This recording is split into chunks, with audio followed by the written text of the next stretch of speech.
909 बाढ़ शरणालय बनाए गए और पशुओं के चारे की व्यवस्था भी उन क्षेत्रों में पीड़ित परिवारों के लिए उपलब्ध करवाई गई।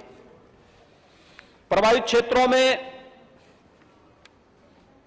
मेडिकल कैंप लगाने के साथ साथ पशुओं के टीकाकरण की व्यवस्था भी की गई। बाढ़ बचाव के लिए अतिरिक्त नौकाओं की व्यवस्था भी वहां पर की गई। उन सभी क्षेत्रों में अगर हम देखेंगे तो जो स्थिति थी वह प्रशासन की कार्रवाई से और जनप्रतिनिधियों की सक्रियता से बहुत जनता में आपदा के बावजूद भी एक संतुष्टि का भाव देखने को मिला था। मैं स्वयं उन क्षेत्रों का दौरा करने के लिए गया था, हमारे मंत्रीगण गए थे, मंत्रियों ने वहां कैंप किया और पब्लिक में एक संतुष्टि का भाव वहां देखने को मिला।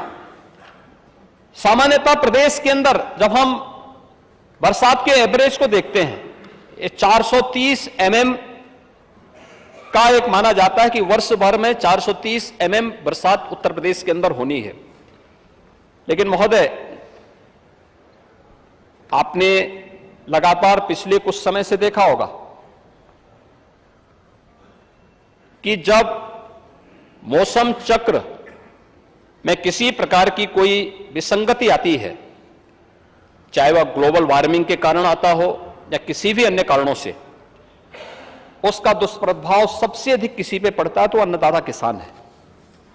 और अन्नदाता किसान उससे किस रूप में प्रभावित होता है कि 401 से लेकर 430 mm की जो एवरेज बारिश की वार्षिक जो एवरेज है, उसमें से जून माह से अब तक ही हम लोगों ने देखा कि 353 mm की बारिश तो हुई, लेकिन वह एक साथ एक जगह पे मूसलाधार रात्रि भर, जैसे आप देख रहे होंगे। मैं धन्यवाद दूंगा नेता प्रतिपक्ष विरोधी दल को कि उन्हें गोरखपुर की चिंता हुई। गोरखपुर में कल से लगातार बारिश थी, रात्रि भर बारिश पड़ी। 133 mm की बारिश केवल एक रात्रि में गोरखपुर में पड़ी है, गोरखपुर सिटी के अंदर पड़ी है। और गोरखपुर सिटी के लोग मौज में हैं, मस्ती में हैं, क्योंकि उन्हें मालूम है कि जल जमाव अब नहीं लगने वाला है, अब नहीं होने वाला है।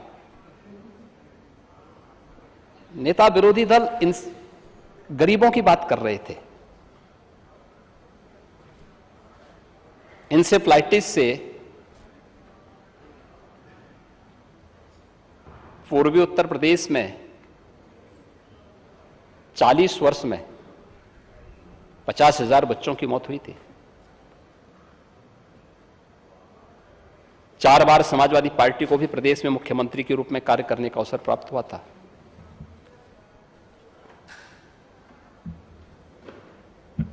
नब्बे फीसदी जो बच्चे थे मरने वाले, जो असमय काल कल्पित हुए, वे दलित, अल्पसंख्यक और अति पिछड़ी जाति के थे। क्या यहां पीडीए नहीं था क्या?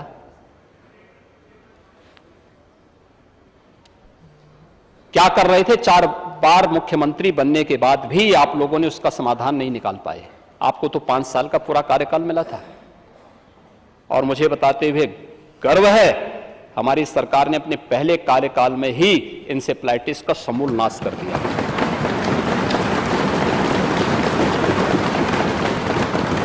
आज आप जाइए कुशीनगर में, महाराजगंज में, देवरिया में, गोरखपुर में, सिद्धार्थनगर में, संत कबीर नगर में, बस्ती, बहराइच, बलरामपुर, श्रावस्ती, गोंडा, लखीमपुर खीरी, पीलीभीत या फिर सहारनपुर तक आप चले जाइए, इंसेफ्लाइटिस समाप्त, घोषणा होनी बाकी है। क्या कर रहे थे लोग? यानी इन्हें स्वास्थ्य सुविधाएं, आज नेता विरोधी दल आज सरकारी हॉस्पिटल में मरीज इसलिए आ रहा है क्योंकि उसको दवा मिल रही है, उसे डॉक्टर मिल रहे हैं। आपके समय में न डॉक्टर थे और न ही दवा थी। अपनी विफलता को छुपाने के लिए आपको वहां पर किसी गरीब का आना और गरीब को आयुष्मान सुविधा में 5 लाख रुपए की स्वास्थ्य बीमा का कवर मिलना, यह भी इनको बुरा लगता है। क्या ये आयुष्मान भारत की सुविधा जो प्रदेश के अंदर 10 करोड़ गरीबों को प्राप्त हो रही है, क्या इसमें उत्तर प्रदेश का नागरिक नहीं है क्या? ये 10 करोड़ लोग उत्तर प्रदेश के ही लोग हैं। आपके लिए वह जाति हो सकती है, आपके लिए वो वोट बैंक का मुद्दा हो सकता है। हमारे लिए उत्तर प्रदेश का नागरिक एक परिवार है, परिवार, और परिवार भाव के साथ कार्य करते हैं। इसलिए हर हॉस्पिटल की व्यवस्था को, चूंकि विरासत में एक जर्जर व्यवस्था मिली थी, इसलिए उस व्यवस्था को ठीक करने में, दुरुस्त करने में थोड़ा वक्त तो लगेगा, लेकिन उसको लाइन अप करने में जो वक्त लगे, लेकिन उमड़ती हुई भीड़ इस बात को प्रदर्शित करती है कि पहले से सुविधा बेहतर हुई है, इसलिए लोग विश्वास के साथ वहां आ रहे हैं। अगर विश्वास न हो, क्यों लोग आएंगे? अगर पब्लिक को विश्वास ही नहीं था तो क्यों आपको वोट दिया? दिया ही नहीं वोट पब्लिक ने, फिर से नकार दिया। मैंने कहा ना 14, 17, 19, 22 और फिर चिंता मत करो, 24 में खाता भी नहीं खुलने वाला है।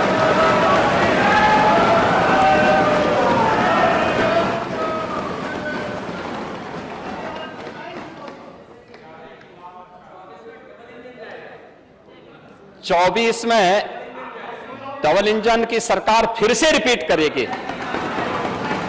फिर से रिपीट करेगी। और मैं फिर इस बात को कहता हूं, मैं तो फिर से कह सकता हूं कि चच्चो अभी से रास्ता तय कर लो अपना।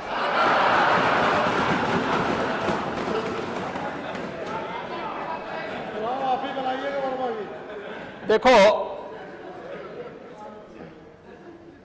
ये आपके साथ न्याय नहीं करेंगे। जब भी आपका नंबर आता है, आपको चुपचाप काट दिया जाता है।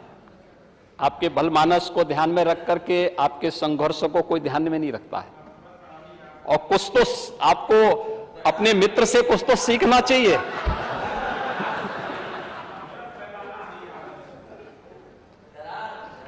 नहीं नहीं, ये दरार नहीं है।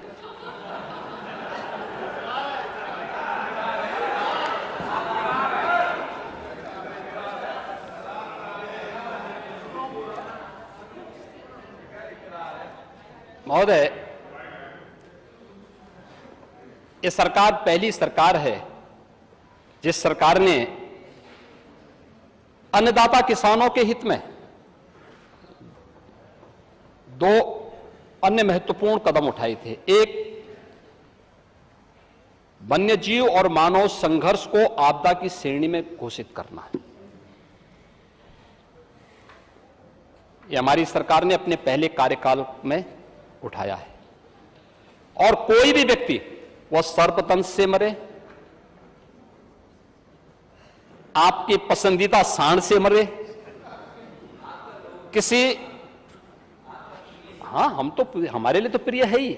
हम तो नंदी के रूप में पूजा करते हैं सांड की, हम तो करते ही हैं। शिवपाल जी, क्या आप नहीं करते हैं? क्या करते हैं ना? तो कुछ तो समझाया करो।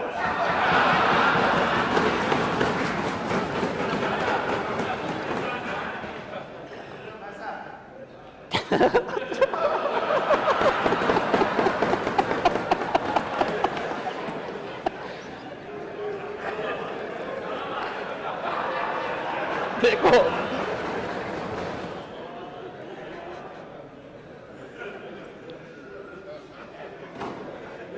सर्पदंश से, वन्य जीव से, सांड के मारने पर, ये सभी को आपदा की श्रेणी में घोषित करने वाला उत्तर प्रदेश देश का पहला राज्य है। और पहली बार आपने देखा होगा ठीक है, आपको अवसर नहीं मिल पाया, जनता ने इस लायक नहीं समझा कि आप कर नहीं सकते, इसलिए कहा कि भाई आप बाहर जाइए।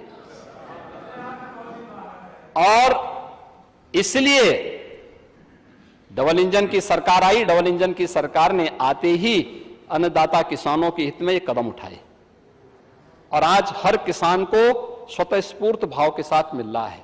बिजनौर की जो चर्चा नेता विरोधी दल कर रहे थे, आपको मालूम होगा कि वहां पे 20 ऐसे तेंदुए वहां से निकाल करके रेस्क्यू किया गया है और 6 टीमें लगातार वहां कैंप कर रही हैं। वन्य जीवों के प्रति आपका ये भाव मुझे लगता है कि थोड़ा चिंता पैदा करता है। हम किसान को सुरक्षा भी देंगे, लेकिन साथ साथ वन्य जीवों को रेस्क्यू के माध्यम से सुरक्षित स्थानों पर उन्हें पहुंचाने का कार्य भी करने की तैयारी सरकार कर रही है और सरकार उसके प्रति बहुत चिंतित है। सरकार लगातार वहां पे वन विभाग के लोग और इसके विशेषज्ञ कैंप कर रहे हैं, लगातार वहां पर कार्य किया जा रहा है और हर एक को हम लोगों ने इस दिशा में प्रयास किया है। महोदय, यहां पर मैं नेता विरोधी दल को एक और पूछना चाहता हूं, ये जो प्रधानमंत्री आवास योजना से लाभान्वित 55 लाख लोग हैं उत्तर प्रदेश के अंदर, क्या ये पीडीए के पार्ट नहीं है क्या?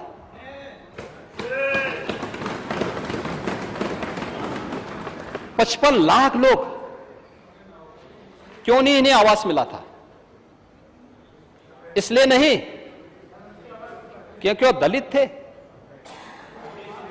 गरीब थे। ये 55 लाख लोगों को 2017 से लेकर अब तक आवास दिलाए गए हैं। 2017 से अब तक। फिर वही कह रहे हैं ना, इंदिरा आवास में कितना पैसा मिलता था? कितना पैसा मिलता था? लोहा आवास में किसको आप देते? समाजवादी पार्टी के कैडर को।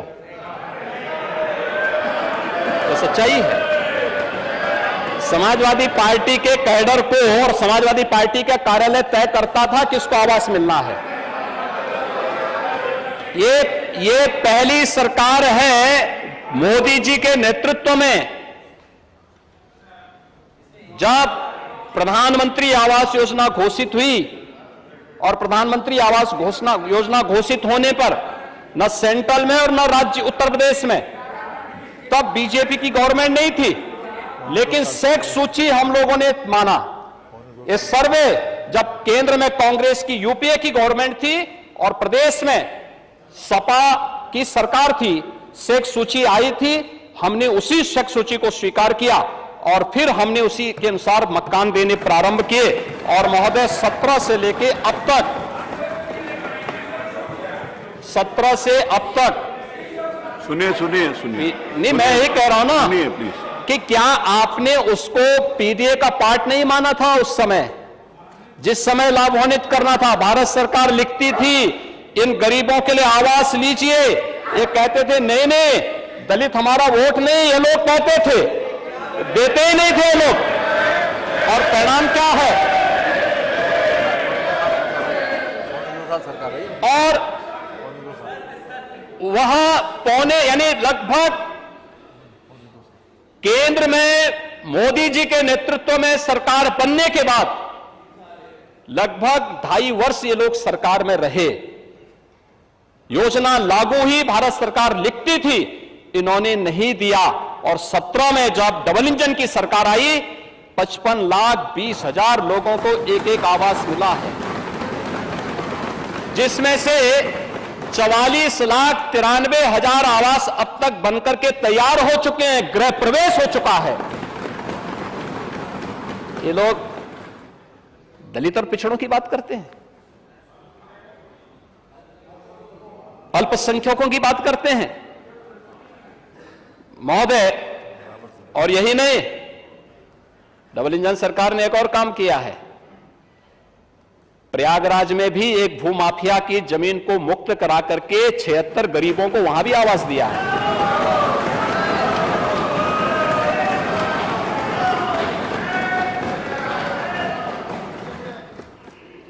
महोदय, उत्तर प्रदेश के अंदर अब उसी सच्चाई पे हम आ जाते हैं जिसके कह रहे हैं कि क्या किया है। सिंचाई की बात मैं करता हूं। मैं मानता हूं कि वहां 12 से 17 के बीच में चाचा भतीजे के बीच में द्वंद्व का शिकार उत्तर प्रदेश के लोग होते रहे, और यही कारण था कि भतीजे को लगता था कि कहीं ऐसा ना हो कि चाचा हावी हो जाए, इसलिए पैसा ही नहीं देते थे, पैसा ही नहीं देते थे। परिणाम था सिंचाई 12 से 17 के बीच में। आ रहा हूं चिंता, बहुत चिंता मत करो, आपकी सारी जिज्ञासाओं को दूर कर दूंगा एक झटके में, अभी एक एक करके। 8 परियोजनाएं पूर्ण हो पाई थी 12 से 17 के बीच, और 17 से 22 के बीच में हम लोगों ने 20 परियोजनाओं को पूरा किया है। सिंचन क्षमता 12 से 17 के बीच में 1,95,900 हेक्टेयर को हुआ, 1,95,900 हेक्टेयर, और 17 से 22 के बीच में 23,17,000 हेक्टेयर भूमि को सिंचाई के अतिरिक्त सुविधा प्राप्त हुई है, जिससे 44 लाख किसान सीधे सीधे लाभान्वित हुए हैं। वही मैं कह रहा हूं ना, तो देखिए सच्चाई हमेशा थोड़ा कड़वी होती है, और सत्य को स्वीकार करने की सामर्थ्य भी होनी चाहिए। वही सत्य, वही मैं कह रहा हूं ना महोदय। इसी प्रदेश के अंदर कुल जो नलकूप हैं, राजकीय नलकूप और निजी क्षेत्र में नलकूप, काफी बड़े पैमाने पर है। यद्यपि जहां पे नहरों का संजाल नहीं बच पाया है, बड़ी यानी नहरें नहीं जा पाई, रजवाहा नहीं जा पाए, गोल नहीं जा पाए, उसके क्रम में वहां पर किसानों ने पहले से ही, प्रगतिशील किसान रहा है, खेती बाड़ी प्राचीन काल से ही, मां गंगा की इतनी कृपा रही कि यहाँ की जो भूमि थी अत्यंत उर्वरा थी। लोग खेती बाड़ी में विश्वास करते थे, परिश्रम पर विश्वास करते थे, अपने पुरुषार्थ से उन्होंने इस धरती से उस कालखंड में अन्न उत्पादन के माध्यम से अपनी समृद्धि का मार्ग प्रशस्त किया था। और यहां पर प्रदेश में भी हम लोगों ने इस दिशा में कार्य प्रारंभ किया। कुल निजी नलकूप प्रदेश के अंदर 14,65,600 से अधिक है। निजी नलकूप को पहली बार इन सभी किसानों को प्रदेश के अंदर गत वर्ष हम लोगों ने विद्युत बिल में 50% की छूट दी है। पहली बार किसानों को यह सुविधा प्राप्त हुई है उत्तर प्रदेश के अंदर। क्या कर रहे थे लोग? इन लोगों के पास किसानों के लिए कोई यानी किसानों के हित में करने के लिए कुछ भी नहीं था। इन्होंने कुछ भी नहीं किया, कुछ करना भी नहीं चाहते थे।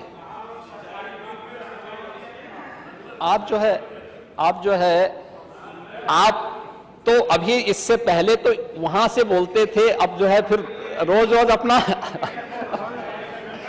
चले।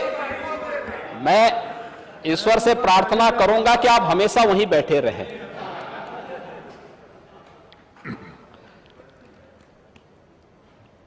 और महोदय 23-24 के लिए हम फीडर को अलग कर रहे हैं, और हमारा प्रयास है कि हम लोग सभी उन निजी नलकूप लगाने वाले अन्नदाता किसानों को फ्री में बिजली उपलब्ध करवा सके।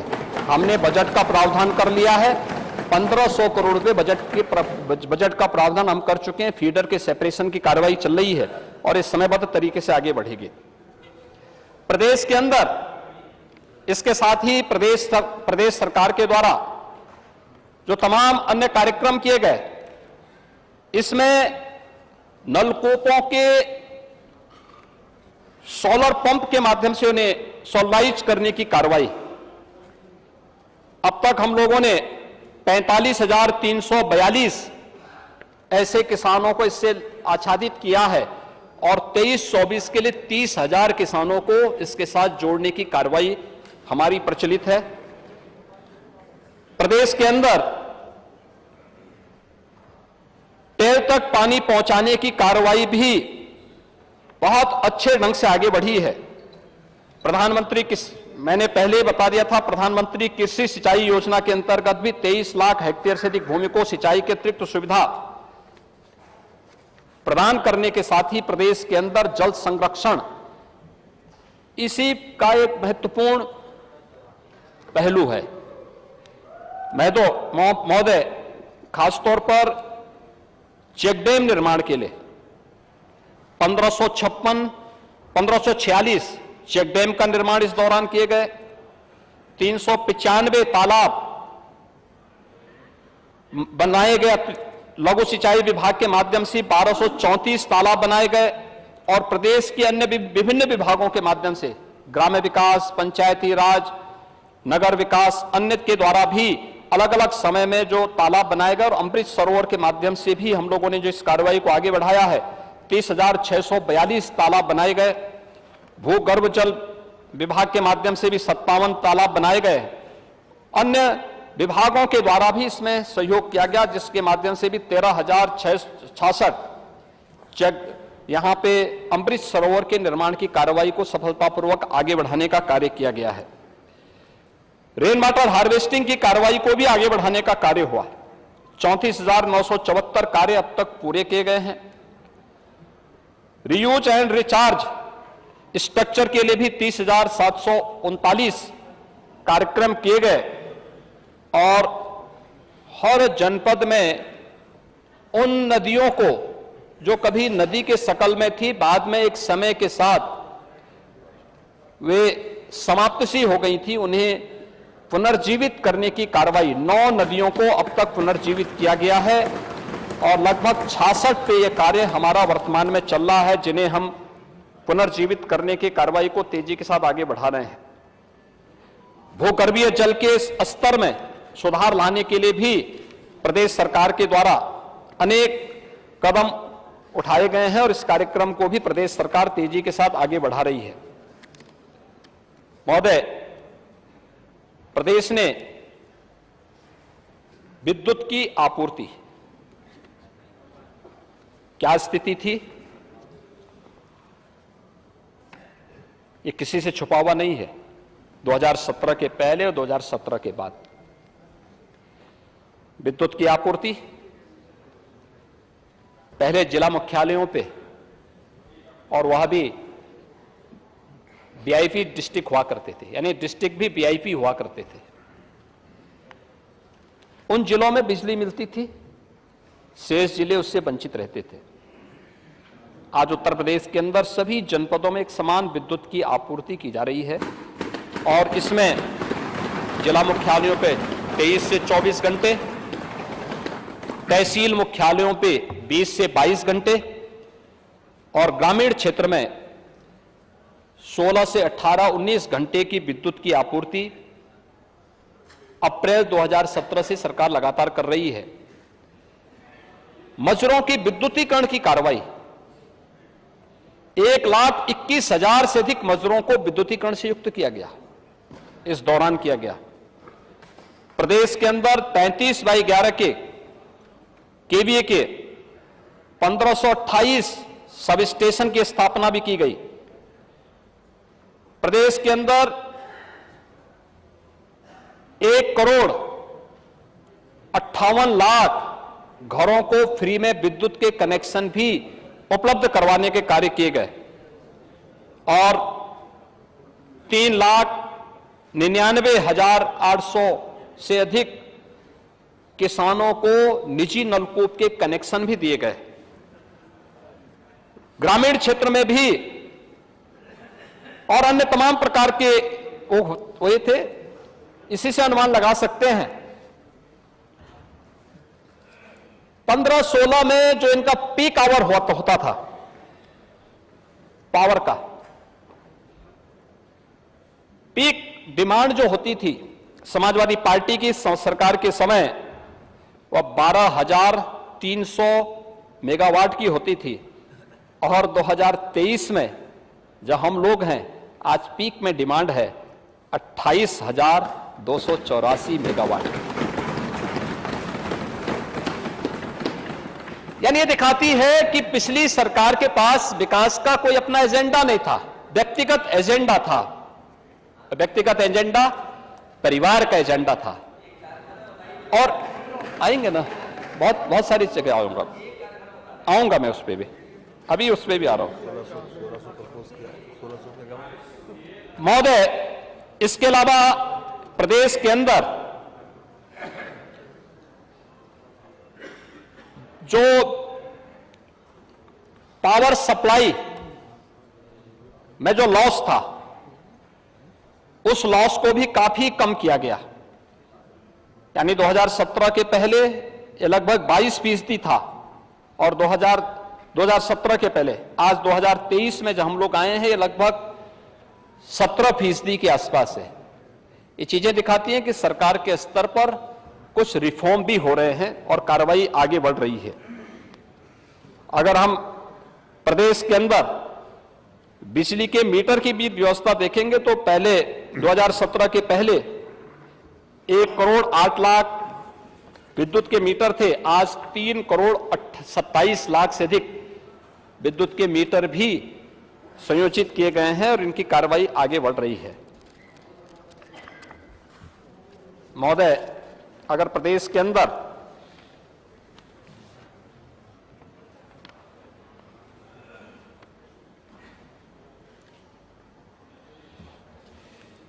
हम लोग प्रदेश के अंदर इस कार्रवाई को आगे देखेंगे तो विद्युत उत्पादन के क्षेत्र में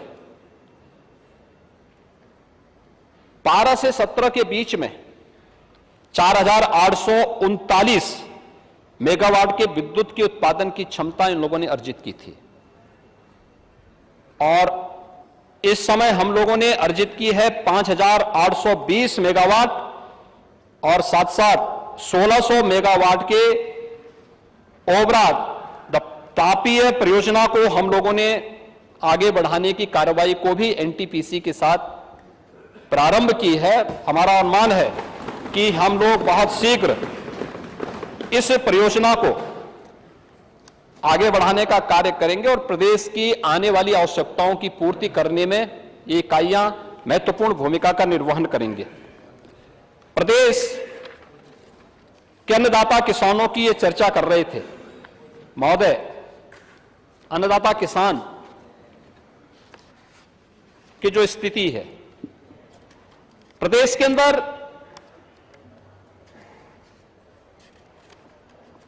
मुझे आश्चर्य होता है एमएसपी क्या होता है। नेता विरोधी दल को संभवतः मालूम नहीं होगा, मालूम होना चाहिए। सेपाल जी, थोड़ा आपको बताना चाहिए था। महोदय देखिए, धान 2014 में जो कह रहे थे कि कितना दाम बढ़ा है,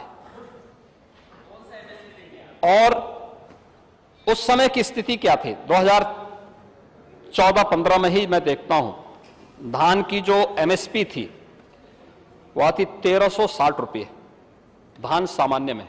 शिवपाल जी, आप इसके बारे में कुछ जानकारी रखते होंगे, आप थोड़ा सुन लीजिए।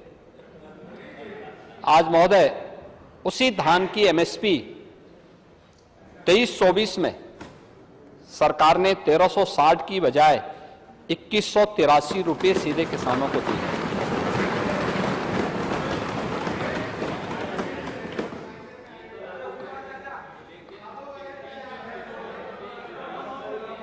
हाँ, मैं आऊंगा उस पे भी। मैं आऊंगा, मैं उस पे भी आ रहा हूं, मैं आ रहा हूं। धान ग्रेड ये 1400 एमएसपी थी और आज 2203 रुपया वर्तमान में दी जा रही है। ज्वार